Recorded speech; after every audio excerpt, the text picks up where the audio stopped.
আগুনে পুড়ে মরে গেলে শহীদের মর্যাদা পায়, পাহাড়ের উপর থেকে গড়ে যদি কেউ পড়ে মারা যায় ও শাহাদতের মর্যাদা পায়।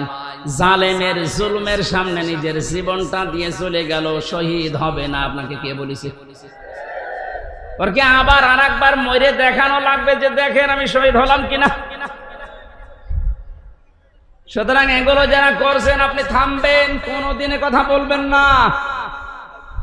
এ বিশাল বৈষম্য দূর করার জন্য নিজের জীবন পর্যন্ত যে লোকটা দিয়ে গেল, আপনি কি মনে করেন শহীদ আবু সাঈদের জীবনের কোনো মায়া নেই?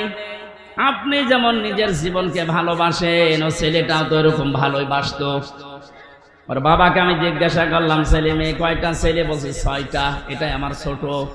ছোটবেলা থেকেই প্রতিবাদী ছিল। প্রতিবাদ মানে কি?